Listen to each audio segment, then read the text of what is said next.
सुबह में आलस्य होता है, क्रोध होता है, अपने नित्य कार्य से, अपने संपदा वैभव से जो विमुख होने लगते हैं, उस सारे संपदा को प्राप्ति करने का एक संकल्प होता है, मनोवांछित फल प्राप्ति का एक संकल्प होता है।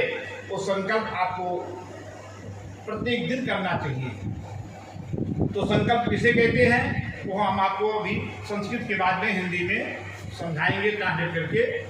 ओम हरि ओम विष्णु विष्णु विष्णु श्रीमद्भगवती महापुरुष विष्णु रागे प्रेमादेवी द्वैतकाराः कल्पे वैवत मनमंत्रे टीकाद्वापरान्ते अष्टाविंशतिने कलियुगे कल्पसंसारे जम्बूद्वीपे भूलोके भारतवर्षे भारतखंडे आर्यावर्ते देशांतरे लोकक्षेत्रे रामकुक्षेत्रे जलकुक्षेत्रे महास्थाने त्रिकंटकविराजिते बहुधा अवतारे भगीते नर्मदा दक्षिणक्षेत्रे खेरदानां मध्ये सिद्धात्मां संवत्सरे महामंगल मासोत्तमे मासे शुभ पवित्र कार्तिक मासे शुभे शुक्ल पक्षे तृतीयायां तिथौ ओम शुक्रवासरे ओम ग्रह गुण गण शुभ पूर्ण आदतस्य अमुक नामोहम अपना अपना नाम अमुक गोत्र उत्पन्नोहम अपना गोत्र और कुल देवी देवता का नाम सकल शरीर बाधा निवारण सकल मनोरथ सिद्धार्थम तस्य सकल से कल्याणार्थे अस्मिन् समये संकल्पम। आप लोग बोलिए, जोर से बोलना। बोले मामा कायिक वाचिक मानसिक ज्ञाता अज्ञात परिहार द्वारा श्रुत अस्मृत पुराणोक्त गुणे फल प्राप्ति अर्थम मम सभार्यस सपुत्रस सबान्धवस सकुटुम्बस सपरिवारस ऐश्वर्यात् वृद्ध्यर्थम अप्राप्त लक्ष्मी पर्याप्त्यर्थम पर्याप्त लक्ष्म्यास चिरकाल सन रक्षार्थम व सकले सिद्ध मनोकामना सन सिद्ध्यर्थम लोके सभायां राजद्वारे व्यापारे व्यवहारे सर्वत्र यशो विजय लाभाज प्राप्ति अर्थम अखिल भय व्याधि जरा पीड़ा मृत्यु परिहार द्वारा आयुरा रोगेश्वर्या वृद्ध्यर्थम मामा जन्म राशि जन्म लग्न राशि जन्म कुंडल्यायाम राशि सकाशाधि केचिद विरुद्ध चतुर्थ अष्टम द्वादश स्थान स्थिता क्रूर ग्रह हस्ते ते सुजित्यामाणम तद शांति द्वारा अस्मिन् समये। अब भक्त भगवान के सन्मुख बैठ करके संकल्प करता है कि हे माँ भगवती बगुलामुखी 10 महाविद्या वास्तु भगवान। संकल्प को अलग अलग शब्दों से बोध किया जाता है। जो गांव के होते हैं, कम पढ़े लिखे होते, बोलते आज मेरा उपवास है, नवरात्रि का उपवास है, शिवरात्रि का उपवास है। और जो पढ़े लिखे रहते बोलते आज मेरा व्रत है, नवरात्रि का व्रत है, शिवरात्रि का व्रत है, पशुपतिनाथ भगवान का सोमवार व्रत है। और जो विद्वान लोग होते मेरा संकल्प है, मैं झूठ नहीं बोलूँगा, क्रोध नहीं करूँगा और वास्तु भगवान का पूजन करूँगा, यह मेरा संकल्प है। और जो मठमठाधीश होते हैं, महामंडलेश्वर होते हैं, योगेश्वर होते हैं, दिनेश्वर होते हैं, वो चतुर्मास बोलते हैं। ये जो आषाढ़ में देवउठी एकादशी, देवशयनी एकादशी बोलते हैं, देवशयनी एकादशी शयनी और देवउठी एकादशी कार्तिक के शुक्ल पक्ष तक, ये 4 महीने का चतुर्मास होता है। तो संत कहते हैं मैं भाई चतुर्मास कर रहा हूँ, चतुर्मास का अनुष्ठान है, शिवरात्रि का अनुष्ठान है, नवरात्रि का अनुष्ठान है, मैं गाँव में नहीं जाऊँगा, शहर में नहीं जाऊँगा, किसी के हाथ का जलपान नहीं करूँगा। और जो हमारे परिवार के बीच में कुछ ऐसे लोग बैठे हैं जो कामी हैं, क्रोधी है, अहंकारी हैं। भोजन बनता है, भोजन की थाली आया, 2 कौर खाया, फिर बाद थाली फेंक दिया। बोला न खाऊंगा, न खाने दूंगा, ये मेरा प्रतिज्ञा है। मोदी की तरफ मैं प्रतिज्ञा करता हूँ न खाऊंगा, न खाने दूंगा। क्योंकि प्रतिज्ञा एक बार रावण ने भी किया था, मैं जगत जननी माँ जानकी को लंका अवश्य लाऊंगा। उस प्रतिज्ञा का परिणाम स्वरूप क्या हुआ? रावण वंश का नाश हो गया। दुशासन ने प्रतिज्ञा किया था, द्रौपदी का चीर मैं हरण करूंगा, ये मेरा प्रतिज्ञा है। तो 5 पति बैठे हुए थे, उस प्रतिज्ञा का फलस्वरूप क्या हुआ? कौरव वंश का नाश हो गया। तो प्रतिज्ञा शब्द खूंखार है, अहंकारी शब्द है। और जो समृद्धवान होता है, जैसे मेरे राघव, आज मेरे राघव चौथेपन में जन्म हुआ था। माँ बाप के इतने प्यारे थे, इतने लाडले थे, लेकिन महाराज दशरथ ने 14 वर्ष का वनवास दे दिया। और वनवास इतने हर्षोल्लास के साथ मेरे आज राघव धारण कर लिए। वनवास की तैयारी हुई, पिता के कक्ष में जाकर के पिता को प्रणाम किए। दंड प्रणाम करने के बाद बोले, पिताजी ऐसा आशीर्वाद दो कि 14 वर्ष तक मैं आपके शब्दों का, वचनों का पालन कर सकूं। महाराज दशरथ ने तथास्तु, ऐसा ही होगा। माँ कैकेयी के कक्ष में जाके माँ कैकेयी का आशीर्वाद लिए, माँ सुमित्रा का आशीर्वाद लिए। और जब कौशल्या माँ के कक्ष में पहुंचे तो वहाँ लखनलाल पहले से आशीर्वाद ले रहे थे। माँ लखनलाल से कह रही कि बेटा, आप 14 वर्ष वनवास में जा रहे हो, लेकिन तात तुम्हारू मात वैदेही, पिता राम सब भात से नहीं। जो दर्जा आज मेरा है, ये दर्जा आपको जानकी को देना होगा, माँ के समान रखना होगा। और पिता भात सब भात से नहीं। और राम जी जो है वो महाराज दशरथ के समान रहेंगे, पिता के समान दर्जा देकर के इनका अपने आप को न्यौछावर कर देना, इनके जीवों का, इनके प्राण का, इनके शरीर का, इनके धन का रक्षा करना। आप आज एक माँ एक बालक को इस प्रकार से समझा रही हैं।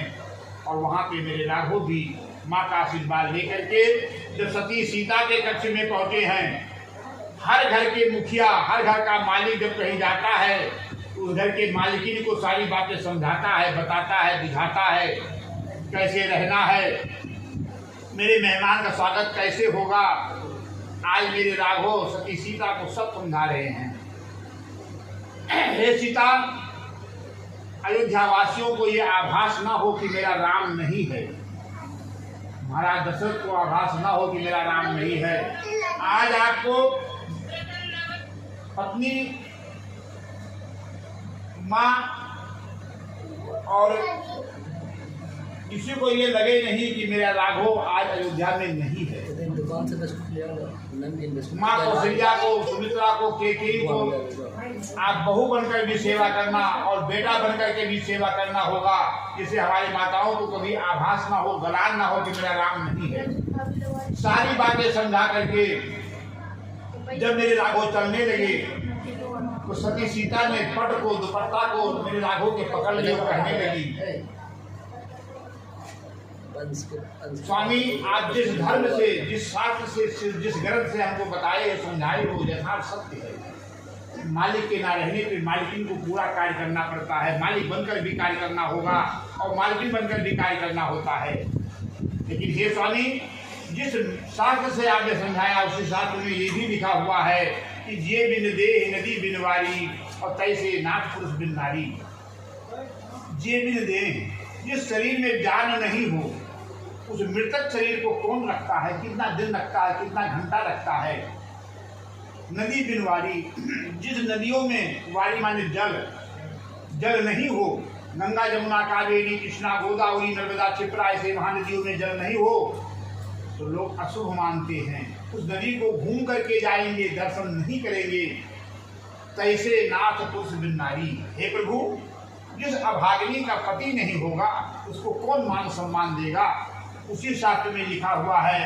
इतना सुनते ही मेरे राघव के पास कोई जवाब नहीं था और राघव का आदेश हुआ कि भैया, मैया और मेरे राघव तीनों राजभवन से बाहर निकल पड़े। सुमंत रथ लेकर खड़े हुए थे। आज तीनों उस पर सवार होकर के, आरूढ़ होकर के अयोध्या की सीमा को सूर्य अस्त होने के पहले छोड़ने के बाद श्रृंगेरपुर पहुंचे। श्रृंगेरपुर में रथ को वापस किए और सामने गंगा की आवाजें, कल की आवाजें चल रही थी। गंगा जी बह रही थी अपने वेग के साथ। मेरे राघव गंगा के तट पे पहुंचे हैं। गंगा के जल के अंदर पैर रख करके और दाहिने हाथ से गंगा की मिट्टी को, रेत को, बालू को हाथ में लिए और बालू को लेकर के कहते हैं कि हे गंगा मैया, निश्चर वंशहीन करूं भुज उठाए प्रणहीन। जो रवि पावक सुरसर के नाई, जो ऐसे अद्भुत शक्ति होता वो प्रण करता है। प्रतिज्ञा तो कामी क्रोधी लोग करते हैं, आज मेरे राघव प्रण कर रहे हैं और हाथ में क्या है? ना उनके पास अक्षत है, ना पुष्प है, ना द्रव्य है। वाकल भेष में है, सन्यासी भेष में है। तो गंगा के रेती को, बालू को हाथ में लेकर के मेरे राघव और गंगा मैया से कहते कि हे गंगा मैया, मैं निश्चर वंशहीन करूं, निशाचरों के वंश को हीन कर दूंगा मैं, या मेरा प्रण है। और विप्रभेद सुर संत हित, और ब्राह्मणों की सेवा करूंगा, गौओं की रक्षा करूंगा और संतों का दर्शन करूंगा 14 वर्ष तक। या मेरा प्रण है। प्रण वही करता है जो राई को पर्वत कर देता है, जो पर्वत को राई कर सकता हो, जो पल में हजारों तकदीरें बदल सकता हो, वो प्रण करता है। आज मेरे राघव प्रण कर रहे हैं। ठीक उसी प्रकार से आप उसी त्रिवेणी संगम के तट पर पहुंचे हुए हैं जिसपे मेरे राघव ने प्रण किया था। और आपके हाथ में अक्षत, पुष्प और द्रव्य तीनों वस्तु है। त्रिवेणी संगम कैसे हुआ? जहां तीन का मिलन होता वहां संगम कहते हैं। यहाँ पे श्रद्धा, साधक और साधना तीनों का संगम हुआ है। श्रद्धा क्या है? श्रद्धा आपके मन में उत्पन्न हुआ कुछ दिन पहले कि मैं वाच भगवान का पूजन करूंगा और साधक आचार्य जी से करवाऊंगा। आचार्य जी तत्पर हो गए और साधना, सारी सामग्री जो कई दिनों से इकट्ठा हो रही है, तो ये तीनों का मिलन हुआ है, श्रद्धा, साधक और साधना। और जहाँ तीन का मिलन होता है वहाँ संगम होता है। उस संगम के तट पर आप अपने हाथ में अक्षत, पुष्प और द्रव्य को लेकर के संकल्प करते हैं कि हे माँ भगवती बगुलामुखी, मेरे परिवार में, व्यापार में, वृद्धि में, बरकत में कोई भी आसुरी माया आएगा उसको मैं स्वाहा सुधा करके भस्म कर दूंगा। अब ये संकल्प कौन कर रहा है? पंचभूत, नासवर शरीर। ये शरीर जो है नासवर है, 5 तत्व से निर्मित है। तो ये जो भी संकल्प करता है, जो भी कार्य करता है, उस कार्य का पूर्ण फल प्राप्त कब होता है? जो 5 बार करता है। क्योंकि पंचभूत नासवर शरीर 5 तत्वों से बना हुआ है, सिर्फ 5 प्रकार के अपराध होते हैं। उस 5 प्रकार के अपराध से मुक्ति पाने के लिए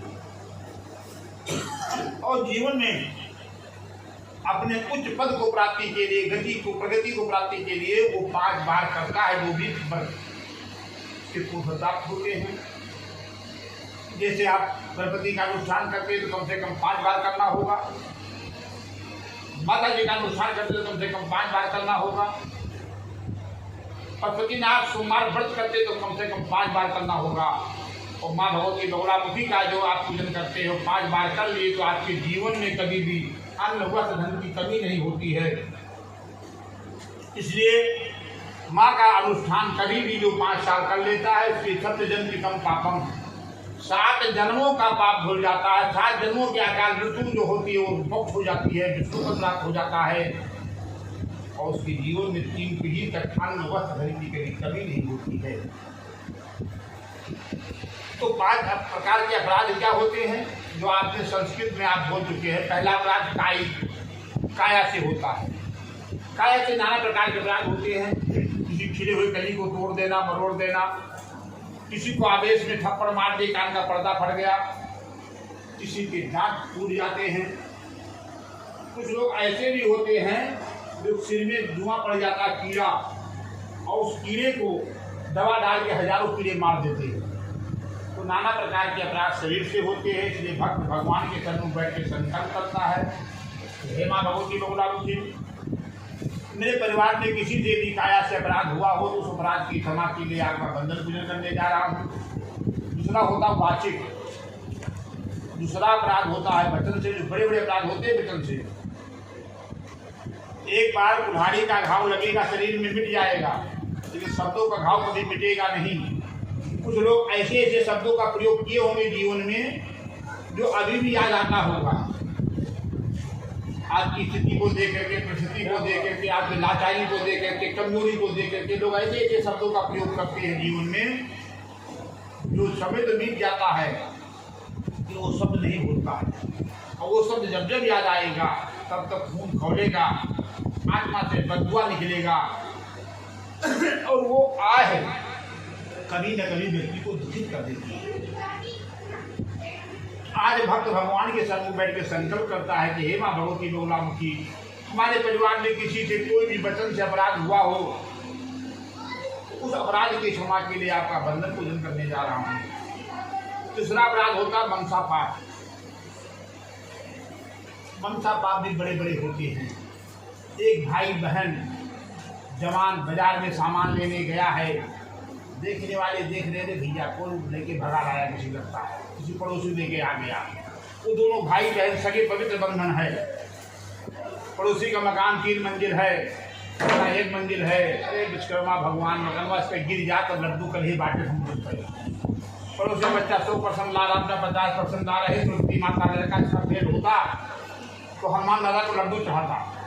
अब नाना प्रकार के अपराध मनसा पाप व्यक्ति पल पल में कर रहा है और किए हुए कर्मों का फल कभी क्षीण नहीं होता है, 100 साल बीतने के बाद भी प्राप्त होगा।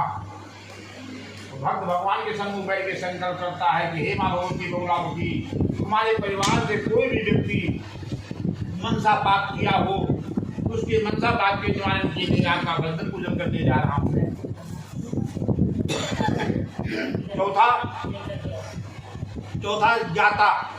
चौथा अपराध जानकारी में करते हैं। जो अपराध का शुरुआत हमारे घर की माताएं, बहनें और बहुएं करती हैं। ये बहुत विषय सोचने का विषय है। जो चौथा अपराध जानकारी में होता हमारे घर की माताएं, बहनें और बहुएं करती हैं, वो अपराध का यदि निवारण नहीं होगा तो घर में हमेशा आए दिन कलह कलेश होगा, चांडाल का रूप पति हो जाएगा, चांडाली का रूप पत्नी हो जाती है। क्योंकि आंख खुलते ही अपराध शुरुआत हो जाता है। पूरी रात मोबाइल देखेंगी, मोबाइल चलाएंगी, सवेरे उठते ही थोड़ा तो 7 बज गया, अब 7 बजे आँख खुला, 8 बजे ड्यूटी जाना, लेके झाड़ी दौड़ी झाड़ू लेके झाड़ू मारे शुरू की, एक हाथ आँख में एक हाथ में झाड़ू मारते मारते अर्थनाश है पराक्रम। कुछ कीड़े हैं जिसके अस्थि माने हड्डी नहीं होता, वो झाड़ू मारने में ही मर जाती हैं। उसके बाद में पतेला में बढ़िया पतीला लिया, उसमें साबुन, शैम्पू, फिनाइल ये सब डाला, उसी शुरू कर दिया पोछा। चूटा बेचारा भगा जा रहा, उसको दौड़ के कपड़े में लपेट के पतीली में डाल दिए। साइड से चीटियाँ जा रही, उसको भी लपेट के कपड़े में पतीली में डाल दिए। अब इतने बड़े घर में जितने कीड़े मकोड़े जान बचा के भग रहे थे बेचारे, वो सब कपड़े में लपेट के पतीली में गए, उसी में अमनिया हो गई। पूरा घर की जितने कीड़े से साफ झाड़ू पोछा में हो गई। अब वो सवाल हो रहा है, वो सारे प्लास्टिक सिर पे सवाल हो रहा है। आराम से नहाएंगी धोएंगी, फिर 11 बजा सब भगवान के पालिश लगे लगा, ओम जय जगदीश हरे, अगरबत्ती नारियल सब चालू हो गया। 11:30 बजा रे, या पति देवता आने वाले हैं, ससुरा जी आने वाले हैं, अब भोजन की तैयारी। आज के 40 साल पहले भोजन जो बनता था वो एक दिन पहले साफ होता था। चावल साफ करते थे, दाल साफ करते थे, गेहूं साफ करते थे, कल बनेगा। अब किसी घर में कोई सफाई नहीं है। चावल प्लास्टिक की बोरी में रखा है, पतीली में चावल दाल और सब तैयारी हो गया। जब चावल की पतीली का पानी खौलने लगा तब देखे थाली दौड़ी गई, चावल में से निकाली, बोरी में से चावल आपके सामने लेके आई। देख रही है कि बासमती चावल इतना लंबा है, पीला इतना लंबा है, 2 सफेद सफेद घूम रहे हैं पूरा। 2-4 कीड़ा निकाल के फेंके, पता लगा नहीं फेंक पाएंगी, तो खौलता हुआ पतीली का पानी थाली में डाले, सारे कीड़े बेचारे पक करके ऊपर तैरने लगे पानी के ऊपर। छान दिए नाली में, चावल गया पतीली में। उसके बाद दाल निकाली गई। अक्सर बरसात के महीने में दाल में तो काले कीड़े बढ़ ही जाते हैं। दाल निकाली, लाई, थाली में देखी तो कीड़ा उड़ जाता है, फिर बैठता है, फिर उड़ जाता है। गूगल बाबा से सहारा लिए, गूगल बाबा से बोले दाल काली कैसे कीड़ा निकलेगा। गूगल बाबा बोले दाल में कीड़ा काला है तो काला उड़द की दाल 2 मुट्ठी डाल दो उसके अंदर।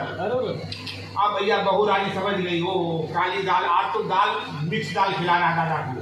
दादा बहुत दिन से कहा कि मिक्स दाल खिलाया जाए। अब वो उड़द की काली दाल 2 मुट्ठी डाल दे, कीड़ा बेचारा गायब हो गया, दाल पक गया। घर घर चक्की लगी हुई है, गेहूँ निकाल के चक्की में डाली और बटन दबाई, जैसे बटन दबाई चक्की हिली तो गेहूँ के साथ काले काले कीड़े जो घुन बोलते हैं अपने आप, घुन गेहूँ के साथ पिसे जा रहे हैं और पिस के सब सफेद सफेद नीचे निकल रहा है आटा।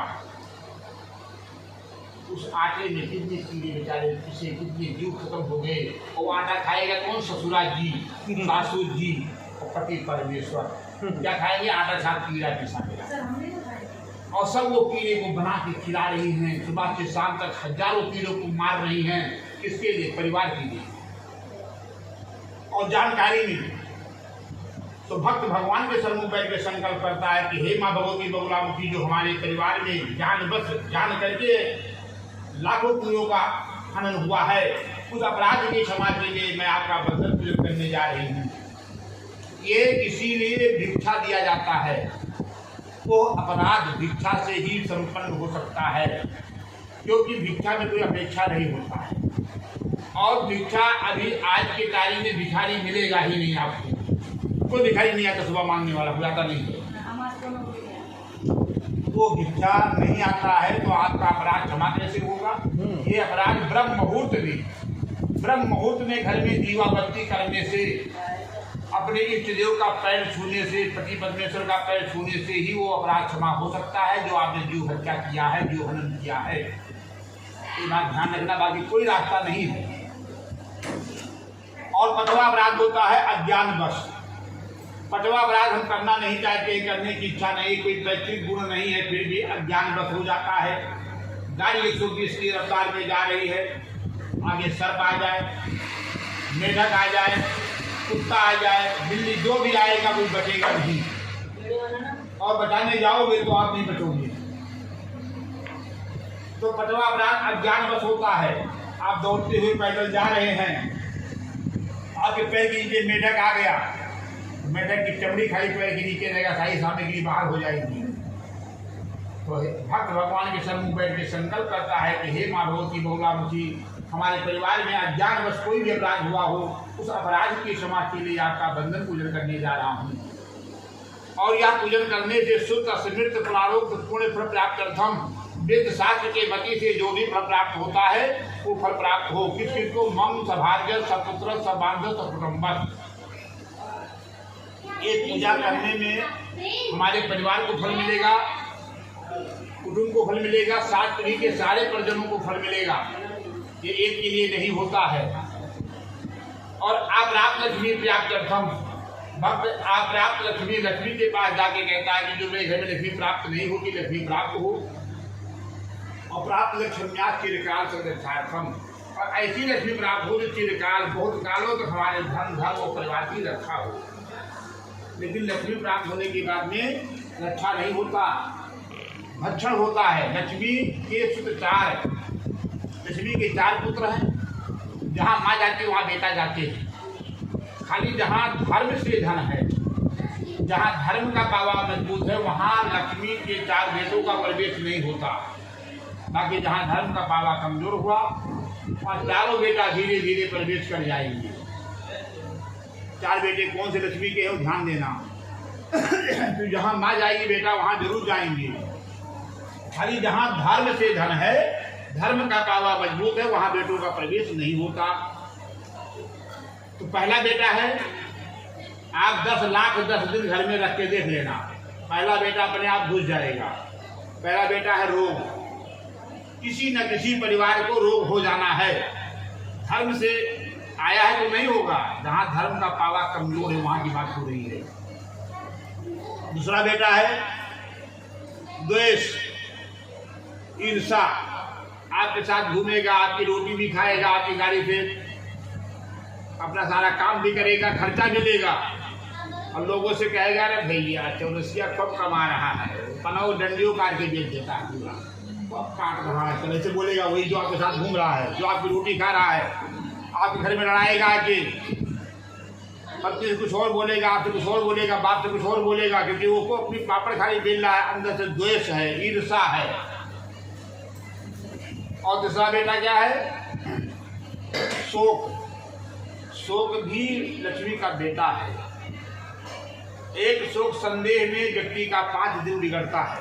पता लगा नाना के नाना चल बसे, अब लिहा कमंडल घूमो, 5 दिन जलाओ, तेरे ही बल्कि करवाओ, कर्मकांड करवाओ, 5 दिन बेकार भाग था। पता लगा जब ससुरा का ससुरा चल बसा। ये लक्ष्मी का एक बेटा है जो शोक है, आए दिन शोक चालू, एक शोक होने से व्यक्ति का 5 दिन बिगड़ता है। और चौथा बेटा है कलेश। जिस घर में कलेश घुस गया और पति घूम के रात में आया और शर्ट पैंट टांगा, तो पत्नी जाके ऐसे करेगी, ऐसे कहीं लंबा बाल तो नहीं लगा है शर्ट में, कहीं ऐसे ऐसे बाल में चेक करेगी, ये लंबा बाल लगा तो कहीं गया होगा किसी किया। अब ये कलेश है। अब कहीं दुर्भाग्यवश कहीं लंबा तार उसमें बाल मिल गया, अब वो बाल रख के रखेगी, फोटो खींचेगी, चेक करेगी ये आदमी का है कि जानवर का है। अब जब बाल कैसे इनके पास आएगा, अब चालू हो गया घर में, बाप बेटे पे शक कर रहा है, पति पत्नी पे शक कर रहा है, भाई बहन पे शक कर रहा है, पूरा घर में कला धीरे धीरे कलेश और सारे परिवार छिन्न हो जाती है। तो लक्ष्मी के जो चौथा बेटा इस प्रकार से है, यहाँ भक्त बैठ करके संकल्प करता है कि हे महालक्ष्मी, मेरे घर में वो लक्ष्मी आओ जो चिरकाल संरक्षार्थम, बहुत कालों से हमारे धन धर्म और परिवार की रक्षा हो। वह सकले मनोकामना सिद्ध्यर्थम, और मेरी सभी मनोकामनाएं सिद्ध हो। मैं राजद्वार में जाऊं, व्यापार में जाऊं, व्यवहार में जाऊं, जिस दिशा में जाऊं वहाँ यश कीर्ति मान और सम्मान प्राप्त हो। अखिल भय व्याध जरा पीड़ा मृत्यु परिहार द्वारा मेरे परिवार में, मेरे भाई में, परिजनों में, संबंधों में किसी के यहाँ आकार मृत्यु नहीं हो। और लंबी आयु की शुभकामना को लेकर के यहाँ पर पूजन करने जा रहा हूँ।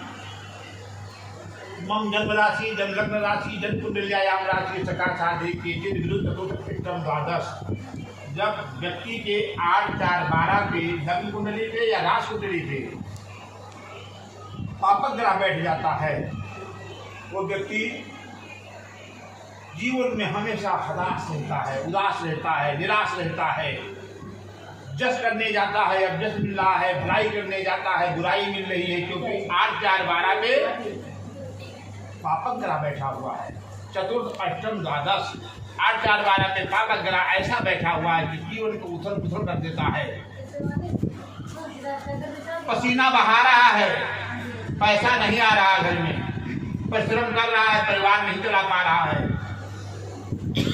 यहाँ पे आज भक्त नवग्रह देव के सन्मुख बैठ के संकल्प करता है कि हे नवग्रह देव, मेरे परिवार में किसी के भी 8, 4, 12 पे कोई भी पापक ग्रह हो, उस पापक ग्रह के निवारण के लिए 11वां महारुद्र की पूजा करने जा रहा हूँ।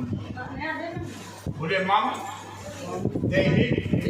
दैविक भौतिक पारिवारिक व्यापारिक शारीरिक मानसिक आर्थिक कल्याणार्थी धन प्राप्ति, लक्ष्मी प्राप्ति, कुबेर प्राप्ति, यश प्राप्ति, कीर्ति प्राप्ति, वैभव प्राप्ति, सकलस्य मनवांछित फल प्राप्ति, कल्याणार्थी तृतीयो 10 महाविद्या अनुष्ठान, वास्तु पूजन, नवग्रह पूजन, रामपाल देवता पूजनम, क्षेत्रपाल देवता पूजनम, 10 दिक्पाल देवता पूजनम, पृथक पृथक देवता पूजनम, पंचोपचार पूजनम, षोडशोपचार पूजनम, शांति हवन बलिदानम।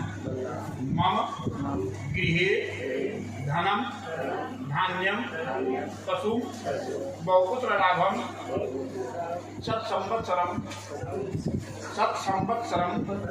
दीर्घमायु।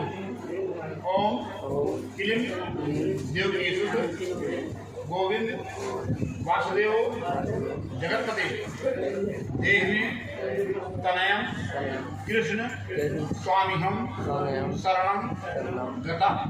क्लीं ओम गुर्जर प्रदेशे भरूच जनपद अंकलेश्वर मध्यांतर्गत आत्मीय स्थल भूमि अहम संप्रदे अर्पण करिए। रावणम प्राणानाम कोशम भागम गोविंद सत्य वो खातानाम शांतिर्भवतवारिणः।